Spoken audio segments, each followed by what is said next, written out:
Olá, olá, não se assustem, por favor, que hoje o tema tem tudo a ver com aquilo que eu estou a fazer neste momento. Não estava de todo previsto que eu estivesse no meio da minha rotina de cuidados da pele, mas de facto não consegui despachar-me mais cedo e até achei que poderia ser interessante falar sobre a importância de ter uma rotina de descanso e aparecer assim. Não é para assustar de todo, mas acabo por juntar o útil ao agradável e acredito que nunca me tenham visto assim. Mas, ora bem, especialmente para quem vai ver a live gravada, esta live vai ser muito interessante, porque se és daquelas pessoas que ocupa todo o seu tempo com trabalho, seja em casa, no emprego, com os filhos, e quando te apercebes, chega à noite, estás exausta, o marido queixa-se que não tens tempo para ele e mais um dia se passou. Ficas aborrecida contigo, frustrada e dizes que amanhã vai ser diferente. Só que não. E o tempo passa e vês que só descansas quando o corpo começa a doer ou ficas doente. E por que é que será que vives este looping? Será que pode ser diferente? Então, fica até o final desta live que eu vou mostrar-te que sim, que pode ser diferente e podes melhorar a tua qualidade de vida de forma aplicável e prática, porque afinal a resposta está no formato do teu corpo. Curiosa, interessante, não é? Então, eu fiz uma pesquisa nos meus stories hoje e fiz algumas perguntas, nomeadamente como é que está o descanso por aí. E se assistires até ao final, vais ver que as perguntas são um pouco, digamos, incoerentes. Porque, e diz-me aí, como é que está o descanso por aí? Será que não tens tempo para descansar? Será que és uma pessoa multitarefas que está sempre a fazer alguma coisa? Será que o descanso é um luxo que não tens? Ou será que estás a cumprir a tua rotina de descanso como eu neste momento? A verdade é que a esta pergunta 75% das pessoas responderam que estavam a cumprir com a sua rotina de descanso e 25% disse que o descanso era um luxo que não tinham. Então, para quem está a entrar, não se assuste. Eu estou no meio da minha rotina de descanso, não tive tempo para retirar a máscara facial que eu gosto de fazer pelo menos uma vez por semana. E pronto, e decidi aparecer assim, até porque de facto eu falo e faço tudo aquilo que eu falo. E ainda sobre o inquérito que eu fiz nos meus stories, eu coloquei 2 cenários. E quais foram estes cenários? Eu vou desenhar aqui porque fica mais visível.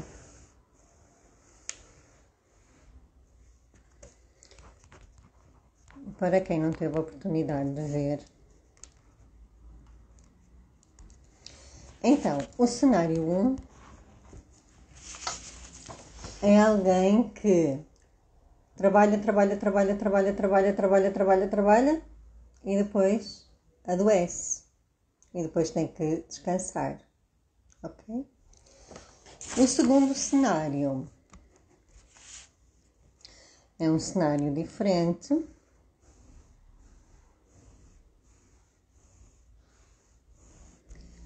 Que no fundo nos diz o seguinte: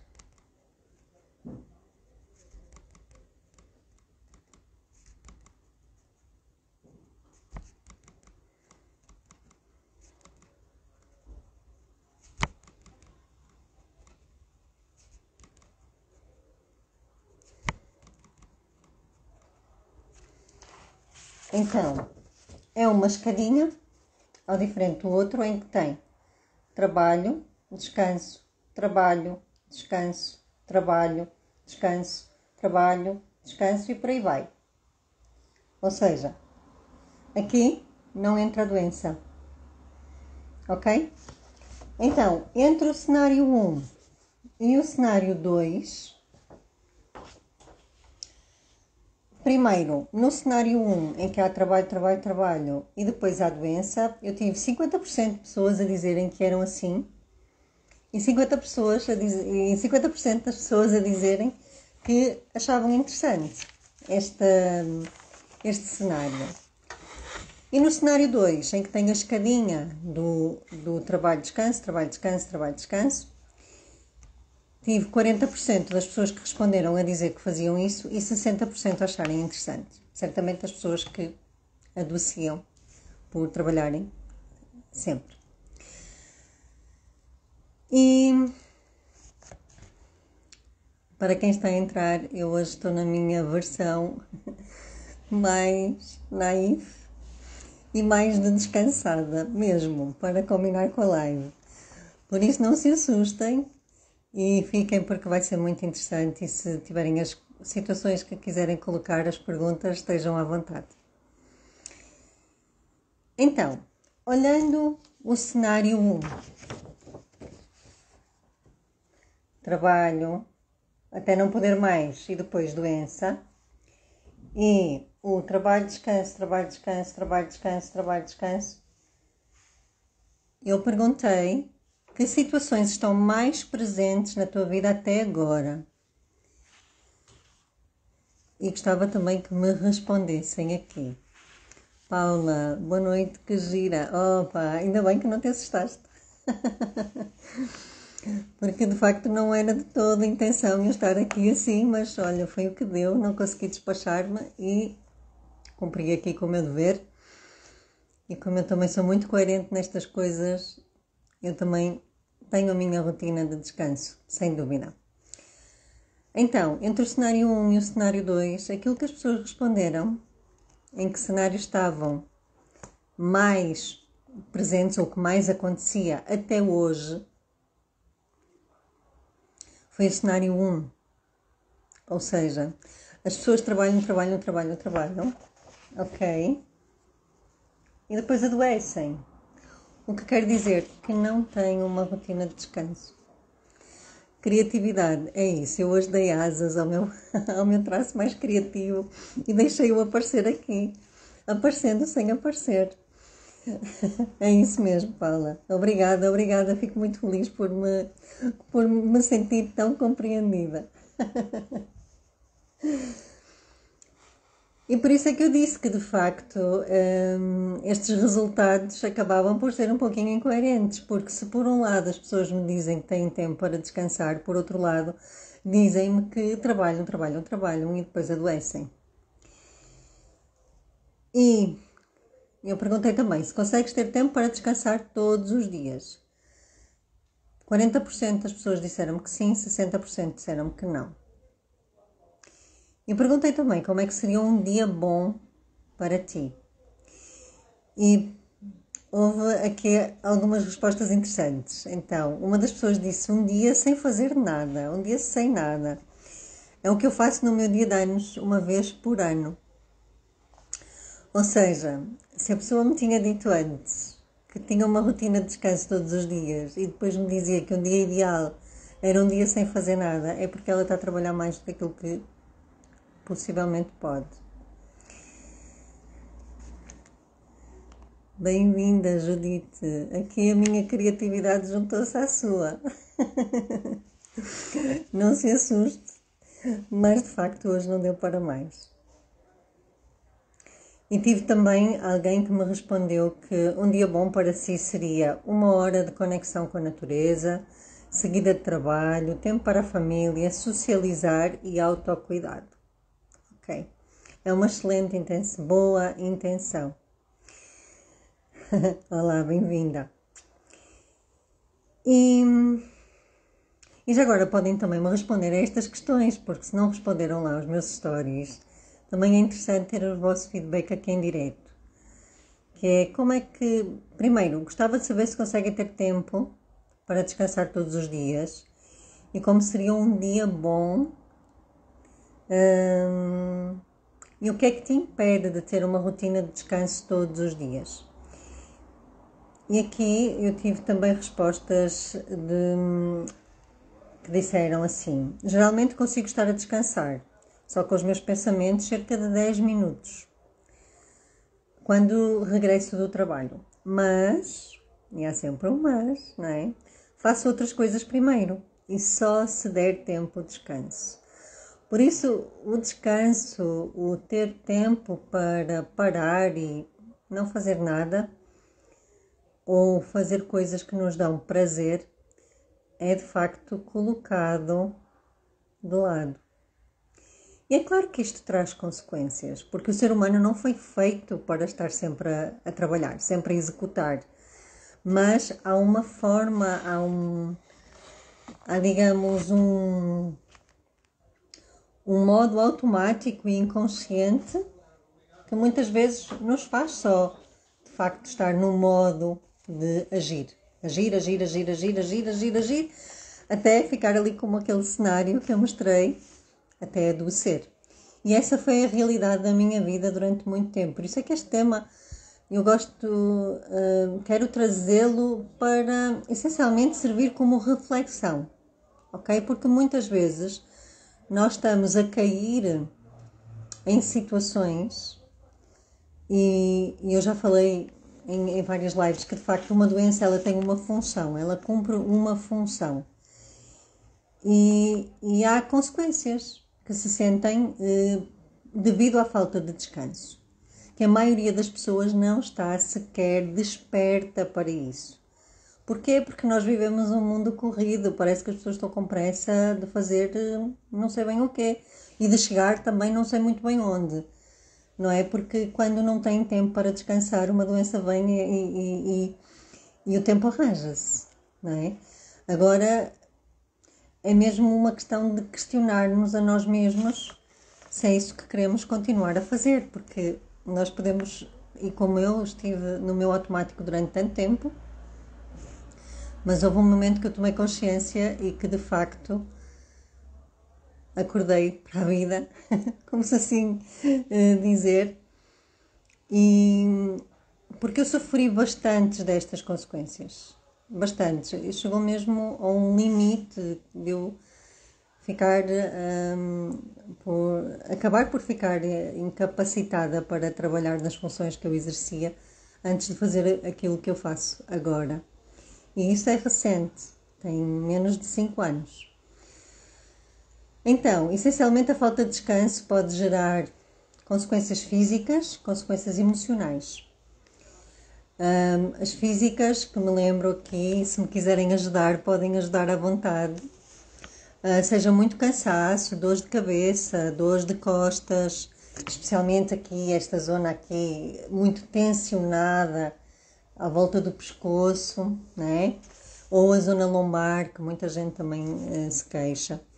A dificuldade em dormir ou, ao contrário, ter muito sono e dormir em qualquer lugar. Eu era esta pessoa que dormia a conduzir. Quantas vezes a minha médica que me acompanhava diz: Isabela, saiu-lhe muitas vezes o Euromilhões, porque de facto foi-me diagnosticada uma hipersónia diurna. Eu literalmente apagava e eu não sabia que era porque eu não descansava, porque depois tem a ver com estas subtilezas, não é? Eu achava que até descansava, mas eu não descansava. Eu deitava-me no sofá, começava a olhar para o lado e a ver o tanto de coisas que eu tinha para fazer e literalmente eu adoecia porque era a única forma que o meu corpo tinha para descansar. Até porque ele tem uma necessidade de descanso acima da média, ou é aquilo que eu preciso. Também depois há pessoas que começam a arrastar-se sem conseguir fazer nada, fazem tudo com muito esforço, e em termos de consequências a nível mental e emocional, Também vem a irritabilidade, a falta de paciência, seja para os filhos, seja para o marido, seja para tudo. Parece que tudo irrita, parece que tudo incomoda. Depois uma dificuldade acrescida em gerir as emoções, porque tudo isto está cá dentro e está a borbulhar, não é? Muitas vezes com explosões com quem não merece, que depois leva ao arrependimento. E uma baixa motivação e também de procrastinação, né? Do deixar para amanhã, hoje não faço, porque lá está, apesar de fazer, estar a fazer não quer dizer que se esteja a ser produtivo, ou estar ocupado não quer dizer que se esteja a ser produtivo. E tudo isto afeta sem dúvida a qualidade de vida, não só na família como no trabalho. E eu gostava de saber quem está aqui, se está a fazer sentido o que eu estou a dizer ou se é uma coisa que está muito fora daquilo que é a realidade.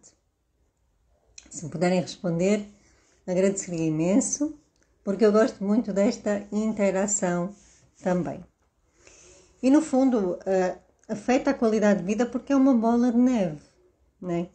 É uma bola de neve porquê? Porque se eu não descanso, eu vou estar em esforço. Eu vou estar em autocobrança e depois vou estar tipo, porque eu não faço, porque eu não fiz isto, e porque não fiz aquilo. E ao mesmo tempo vêm as queixas do corpo, né? Porque já passa para o corpo.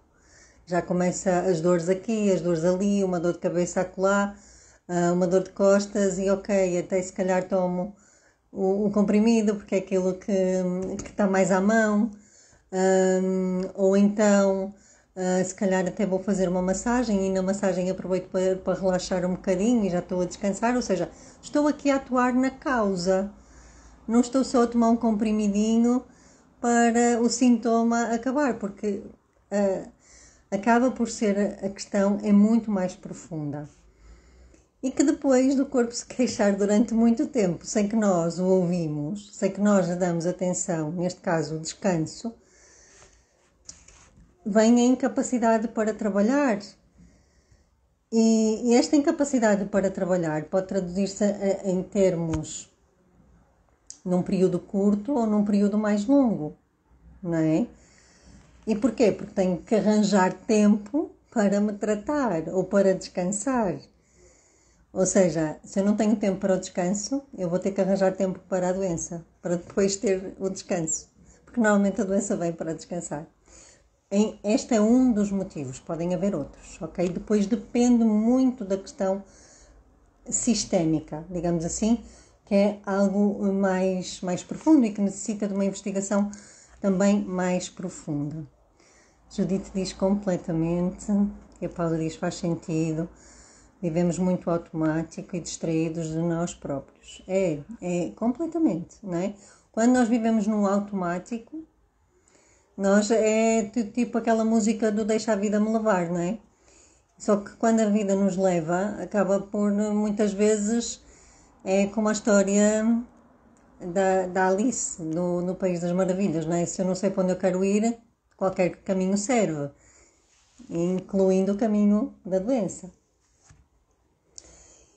E no fundo, quem é que perde nesta bola de neve consecutiva pela falta de descanso?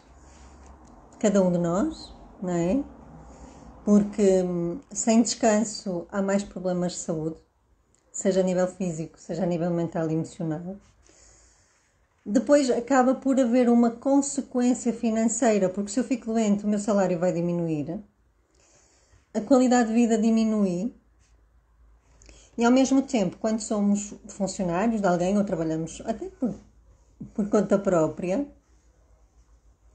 uma pessoa doente é um custo muito alto devido às ausências, devido à incapacidade para estar a trabalhar e muitas vezes, em muitas situações de trabalho, as pessoas acabam até por ser despedidas quando têm doenças muito prolongadas, não é? Por isso não podemos de facto ignorar esta parte.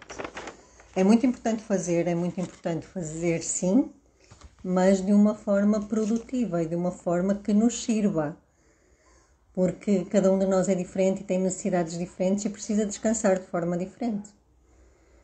E porquê que tudo isto acontece? Claro que isto tem raízes em nós e tem raízes também dos ambientes onde nós vivenciamos, não é? Porque especialmente em pessoas muito executoras, que fazem,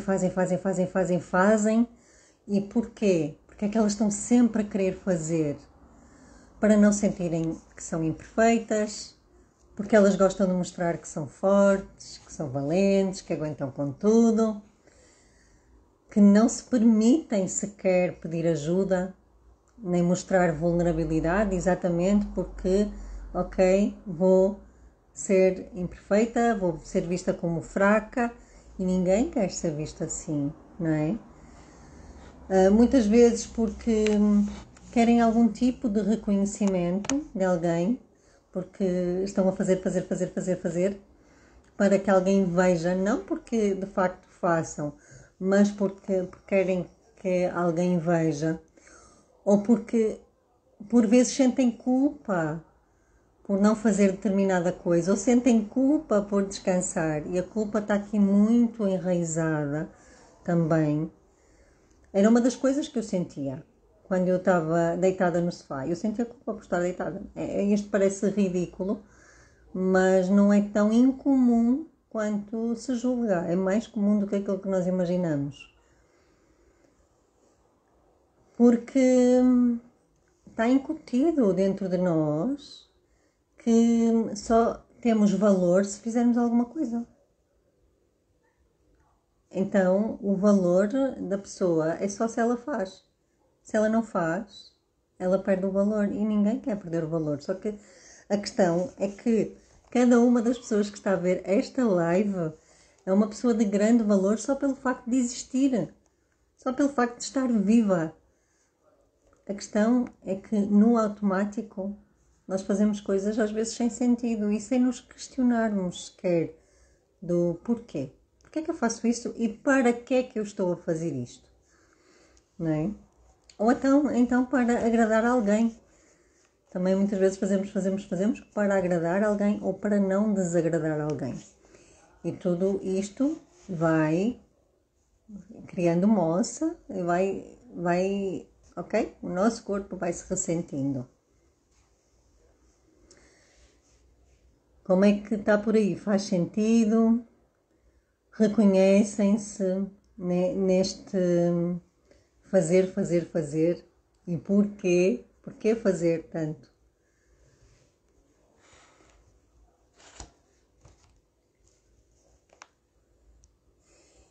E aqui eu vou também pedir para tentarem recordar-se do que ouviram sobre descansar, sobre o que é descansar, ou o significado do descanso. Eu tenho aqui várias situações que me chegaram, do tipo, só descansa quem é preguiçoso, e a verdade é que ninguém quer ser preguiçoso, não é? Aos olhos de ninguém. E além disso, estive a conversar hoje com uma amiga sobre isto, porque eu gosto sempre de desenvolver estes temas para ir ao encontro da realidade, não é? E da necessidade das pessoas e atuar na causa das questões. E ela dizia-me, Isabela, a preguiça, para mim que sou católica, a preguiça é um dos 7 pecados mortais. Então vejam o peso que isto é, não é? Porque ninguém quer cometer um pecado, não é? Especialmente quem vive digamos, uma associação religiosa, independentemente de qual seja, não é? Mas a própria preguiça está aqui associada ao pecado. É um dos 7 pecados mortais. E quando ela me disse isso hoje, eu assim, uau, realmente nunca me tinha pensado nisto. E eu também sou cristã.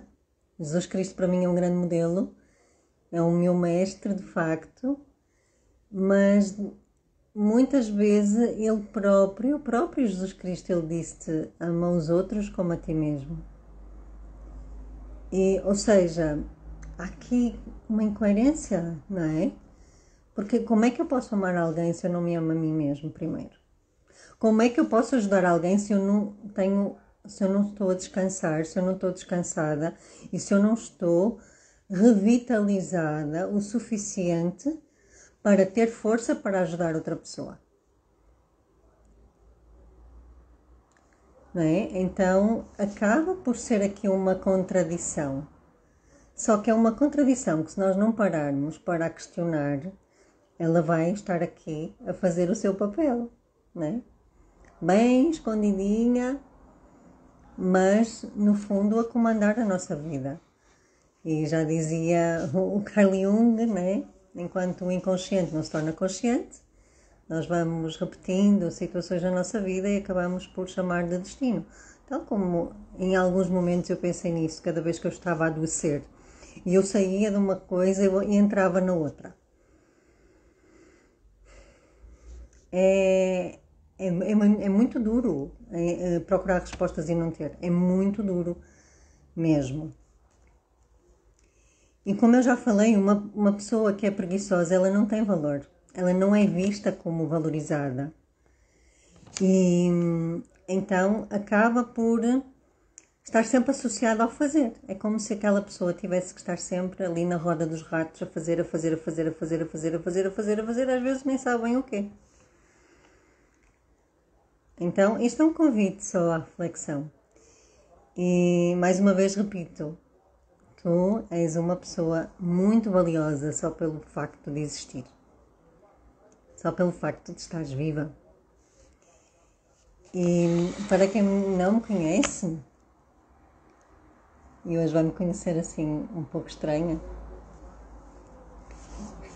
mas isto é para mostrar que também eu estou a fazer aqui a minha rotina de descanso e aproveitar, a juntar o útil ao agradável, mas nem de todo eu planeei que fosse assim, mas entretanto as horas passaram e eu disse, por que não? Olha, hoje vou aparecer de forma diferente.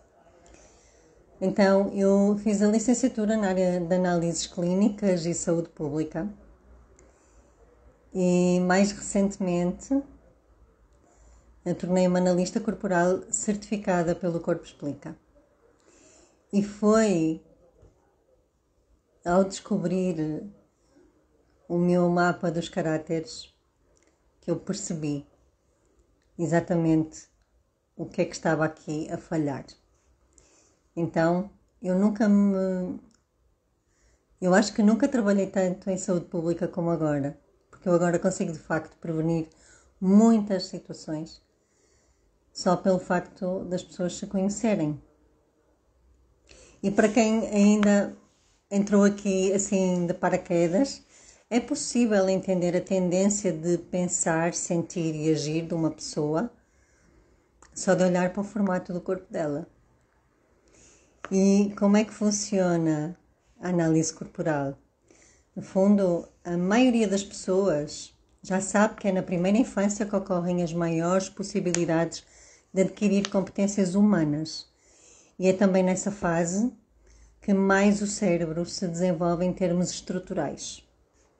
Por isso, são esses os anos mais ricos para a aprendizagem da criança. Mas além disso, o que poucos sabem é que há um desenvolvimento do formato do corpo da criança associado com o desenvolvimento mental nesse período.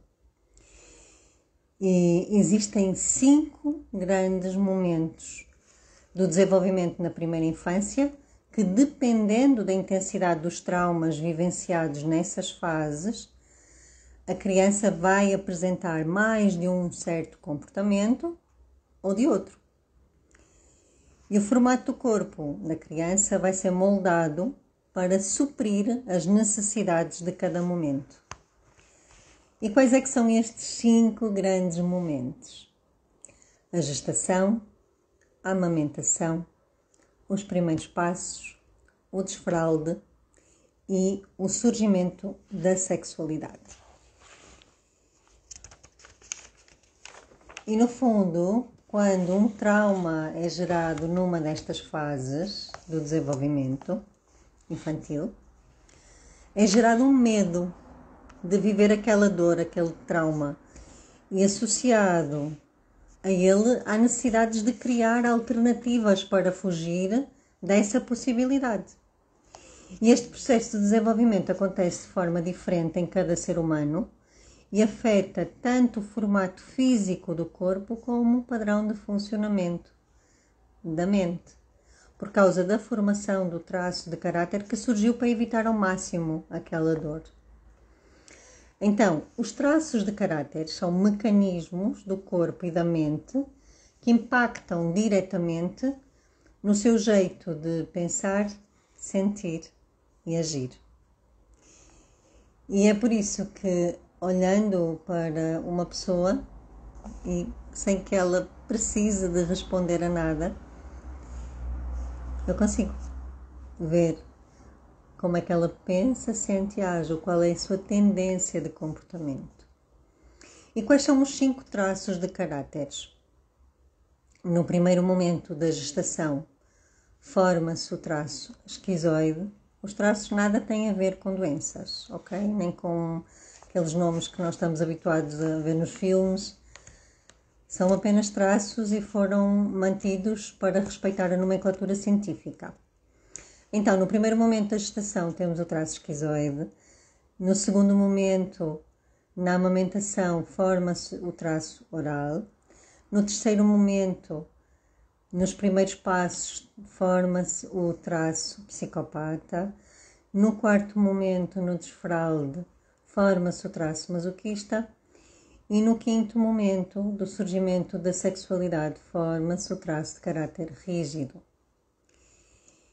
E como é que os traços de caráter são mecanismos... Como os traços de caráter são mecanismos de sobrevivência desenvolvidos desde a primeira infância e reforçados ao longo da vida, eles ficaram gravados no formato do nosso corpo até hoje e determinam o padrão de funcionamento das pessoas. A partir deste conhecimento foi criada a análise corporal, que a partir do formato do corpo conseguimos entender o padrão de funcionamento de uma pessoa. E eu já falei sobre os vários traços de caráter noutras lives. Nesta, o que eu vou trazer é essencialmente os traços que precisam de mais descanso, porque é isso que estamos aqui a tratar. Então, no momento da gestação, em que forma o traço esquizoide, que vão ser pessoas mais magrinhas, com os olhos mais esbugalhados, com umas olheiras escuras, com os lábios mais fininhos, e às vezes assim meio desengonçado, com quinas aqui nas articulações. Estas pessoas, tal como elas estavam no útero, e no útero, uma criança ela não sabe que existe uma mãe, não sabe que a mãe tem um mundo que está a viver, ela só está dentro de um ambiente que é o útero para ela. E é nesse ambiente ela, quando a mãe está a viver algum stress, alguma dificuldade emocional, até imaginem que de repente ela soube que estava grávida e o marido perdeu o emprego, não é? Cada vez que a criança se mexe, a mãe vai pensar naquilo, vai ficar tensa e ao mesmo tempo fisiologicamente o sangue vai para as extremidades da mãe. Ai, deu com comichão. A máscara vai começar a desaparecer. E o bebê deixa de receber tanto sangue. E é aí que o útero começa a ficar frio e desconfortável para o bebê que está ali. E ele vai, como a mielinização está na cabeça, ele vai ficar a desenvolver o seu recurso para evitar aquela dor, que é a dor de se sentir rejeitado. Não é que a mãe o rejeite, é a criança que se sente, é o sentir daquela criança, daquele bebê. E é um sentir muito fisiológico, não é? Mas como o desenvolvimento da mielinização está na cabeça, essa pessoa vai ser extremamente lógica, de raciocínio muito rápido, porque ela consegue ligar os pontos, porque desde o útero que ela está habituada a estar num mundo paralelo da cabeça, porque a criança dentro do útero ela não pode fugir, ela não pode gritar, ela só pode ir para dentro da sua cabeça. Então, ao longo da vida isso vai acontecer.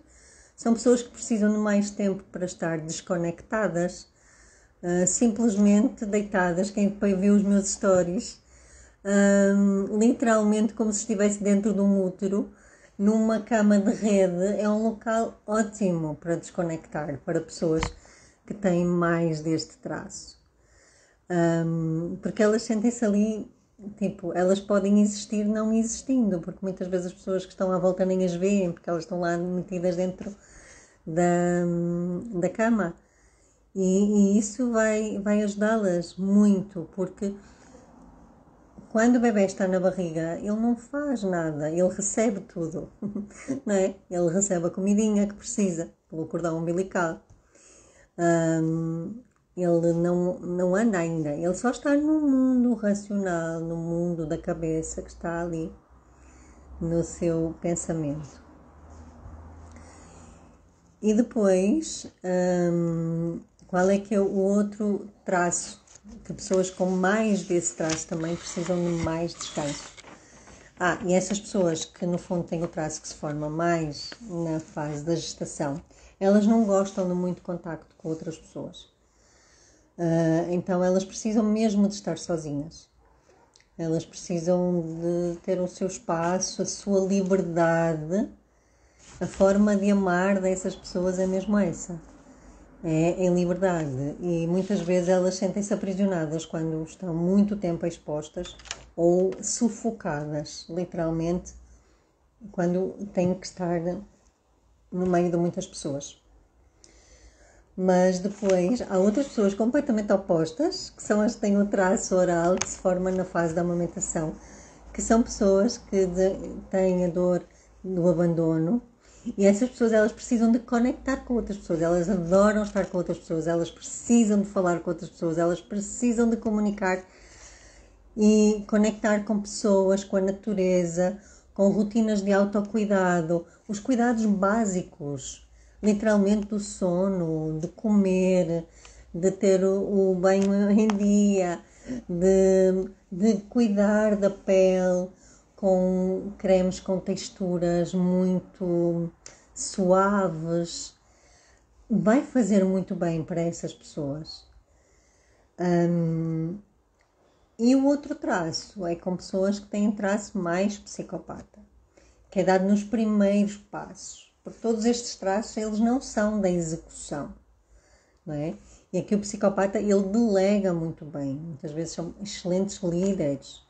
Só que se eles tiverem os dois traços executores mais altos, no automático eles vão fazer antes de delegar. E os traços executores vão ter muita dificuldade de pedir ajuda. E nós somos uma mistura dos 5. Por isso é necessário sabermos exatamente a nossa composição. Para quê? Para fazermos os ajustes necessários à nossa rotina. E com isso termos uma qualidade de vida muito maior, porque vamos saber exatamente que tipo de descanso precisamos. E então, para que é que serve a análise corporal? Então, eu faço uma pergunta, que é: alguma vez te perguntaste porque é que algumas pessoas conseguem resolver os seus conflitos inconscientes e encontrar as respostas para os próprios problemas e outras não? Então, se uma pessoa não entender o seu padrão de funcionamento, é a mesma coisa que tentar jogar um jogo sem saber as regras. É a mesma coisa que tentar jogar, por exemplo, eu não sei jogar polo aquático, por exemplo, agora lembrei-me. E se eu for tentar jogar e ninguém me explicar como é que funciona, quais são as regras, eu vou ficar perdida ali no meio. E é a mesma coisa, não funciona.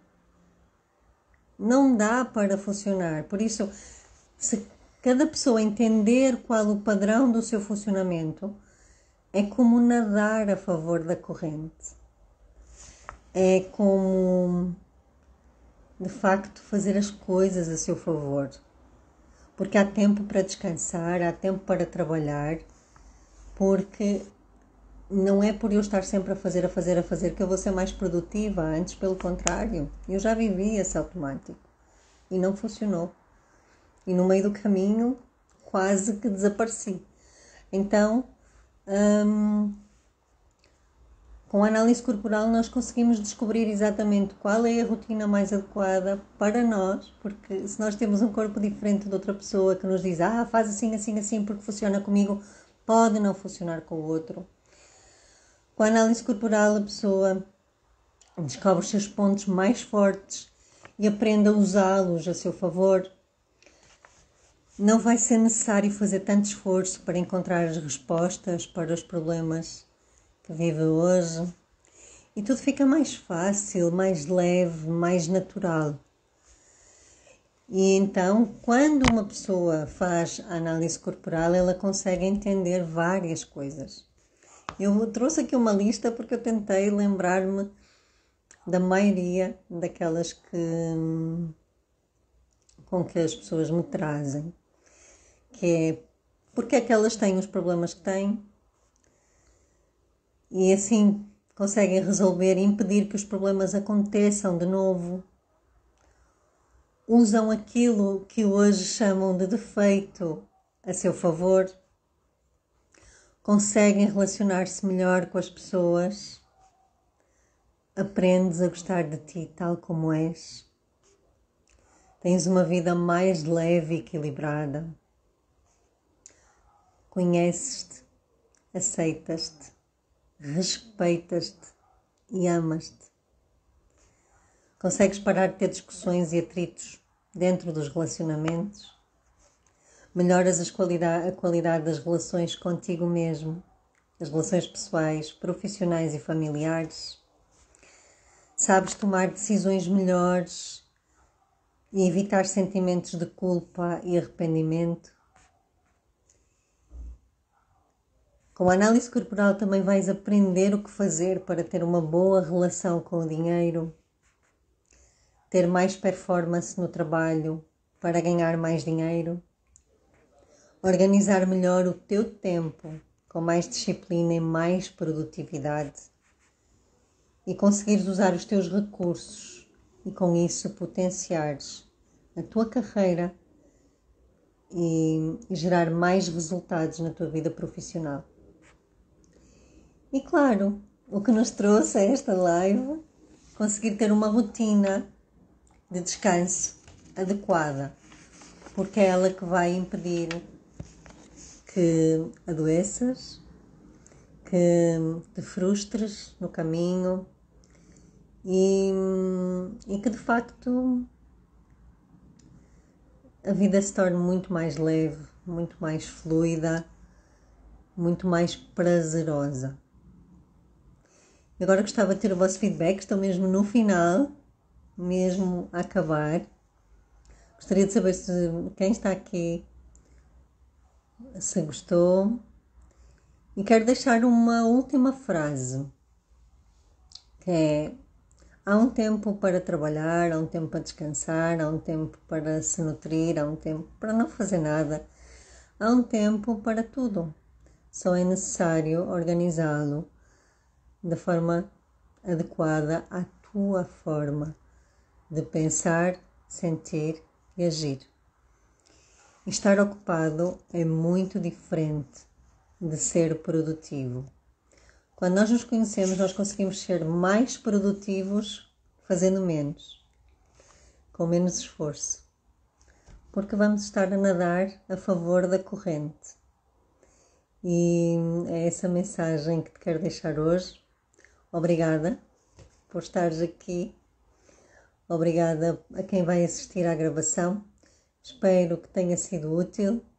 E se ficares curioso, curiosa, por saber como é que funciona a análise corporal, tem vários conteúdos aqui no meu canal, no meu perfil do Instagram. Mas se quiseres saber mais, podes enviar uma mensagem, que eu terei todo o gosto em poder mostrar-te um outro caminho que funciona. Se até agora nenhum funcionou, eu tenho a certeza que a análise corporal vai funcionar contigo, tal como funcionou comigo. Boa noite, Isabela. Obrigada, Judite. Obrigada também. Uma boa noite para si. Um beijinho e até breve.